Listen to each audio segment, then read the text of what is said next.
প্রিয় ছাত্রছাত্রীরা, আজকে আমি নিয়ে এসেছি বর্ধমান ইউনিভার্সিটি বিএ চতুর্থ সেমিস্টার দর্শন মাইনরের বি.আর. আম্বেদকর এই অধ্যায়ের একটি গুরুত্বপূর্ণ প্রশ্নের উত্তর। প্রশ্নটি হলো, আম্বেদকরের দলিত আন্দোলন সম্পর্কে আলোচনা করো। Doctor B.R.. আম্বেদকর জন্মেছিলেন মহারাষ্ট্রের মাহার নামক অস্পৃশ্য শ্রেণীভুক্ত পরিবারে। সংকীর্ণ পরিসরে গণ্ডিবদ্ধ দলিত আন্দোলনকে তিনি সর্বভারতীয় স্তরে উন্নীত করেন। ফলে সর্বভারতীয় দলিত সমাজের আর্থসামাজিক ও রাজনৈতিক চেহারাটাই পাল্টে দেন। অস্পৃশ্য শ্রেণীভুক্ত হওয়ায় আম্বেদকর দলিত জীবনের অপমান, উদ্বেগ, হতাশা ও অবহেলা, অমর্যাদা মর্মে মর্মে অনুভব করেন এবং দলিতদের উন্নতি বিধানে সচেষ্ট হন। 1920 দশক থেকে আম্বেদকর মাহারদের নিয়ে একটি স্বতন্ত্র আন্দোলন গড়ে তোলেন। বর্তমান সময়েও এই আন্দোলন প্রাসঙ্গিকতার দাবি রাখে।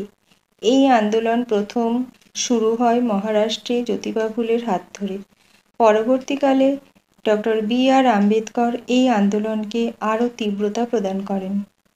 আমাদের দেশে দলিতদের বিভিন্ন নামে অভিহিত করা হয়, যেমন পঞ্চম, চণ্ডাল, সামগরা, চামার, আদি কর্ণাটকা, আদি দ্রাবিড়, নমশূদ্র, অচ্যুত, অন্তজ ইত্যাদি। গান্ধীজি এদেরকেই হরিজন বলে সম্বোধন করেছেন। দলিত শব্দটি এসেছে সংস্কৃত শব্দ দল থেকে, যার অর্থ হল ভূমি বা জমি বা মাটি অবদমিত, বিখণ্ডিত।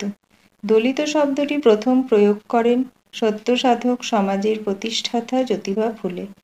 তিনি যখন মহারাষ্ট্রে অব্রাহ্মণদের বিরুদ্ধে আন্দোলন করেন, তখন দলিত শব্দটি প্রয়োগ করেন। সাধারণভাবে দলিতদের বলতে বোঝায় ভারতীয় সমাজের সেই জনগোষ্ঠীকে যারা হিন্দু উচ্চবর্ণের মানুষদের দ্বারা বিভিন্নভাবে শোষিত, অবদমিত, নির্যাতিত, বঞ্চিত। এই জনগোষ্ঠীর মানুষ সামাজিক সম্মান, সুযোগ সুবিধা থেকে বঞ্চিত।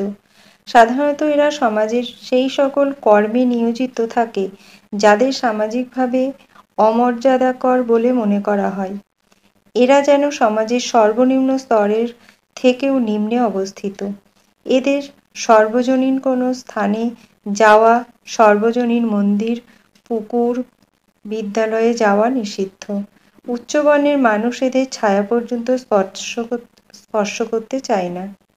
এই অমানবিক পরিস্থিতির বিরুদ্ধে মহারাষ্ট্রে জ্যোতিবা ফুলে যে আন্দোলন শুরু করেন তা আম্বেদকরের নেতৃত্বে একটি ভিন্ন মাত্রা লাভ করে। আম্বেদকর হিন্দু সমাজের বর্ণব্যবস্থার সমালোচনা করে দেখান যে জাতি ব্যবস্থা এক শ্রেণীবিভক্ত সামাজিক ব্যবস্থা, যার কোনো ভিত্তি নেই। বর্ণ বা জাতি ব্যবস্থা যদি শ্রমের বিভাজনের ভিত্তিতে হয়, তবে তাতে উচ্চ নীচ বিভাজন থাকা উচিত নয়। প্রকৃতপক্ষে এটি জোর করে সমাজে চাপিয়ে দেওয়া ব্যবস্থা, সবলদের কর্তৃক দুর্বলদের শোষণের জন্য সৃষ্ট এক ব্যবস্থা। আম্বেদকর তার তেজস্বী লেখনীর মাধ্যমে এই অমানবতার বিরুদ্ধে যুদ্ধ ঘোষণা করেন। 1927 সালে তিনি প্রকাশ করেন মারাঠি পাক্ষিক বহিষ্কৃত ভারত। 1930 সালে সাপ্তাহিক জনতা পত্রিকা প্রকাশ করেন। 1927 সালে তিনি হিন্দু জাতি ও অস্পৃশ্যদের মধ্যে সামাজিক সাম্য প্রতিষ্ঠার জন্য সমতা সংঘ স্থাপন করেন। তিনি বিভিন্ন জাতি, বর্ণের মধ্যে ভোজ ও বিবাহের কথা বলেন। তিনি 1929 সালে সমতা নামক একটি পত্র প্রকাশ করেন। 1927 সালে তিনি সর্বজনীন কুয়ো থেকে অচ্যুতদের জল নেওয়ার অধিকার প্রতিষ্ঠার জন্য সত্যাগ্রহ করেন।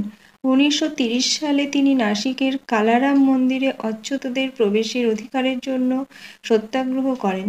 সমাজে দলিতদের সমানাধিকার প্রতিষ্ঠার উদ্দেশ্যে তিনি All India Scheduled Caste Foundation প্রতিষ্ঠা করেন। তিনি ভারতীয় সংবিধান রচনার সুযোগ পেলে সংবিধানে দলিত, অস্পৃশ্য, নিম্নজাতির মানুষের জন্য সামাজিক ন্যায়, সাম্য প্রতিষ্ঠার প্রচেষ্টা করেন।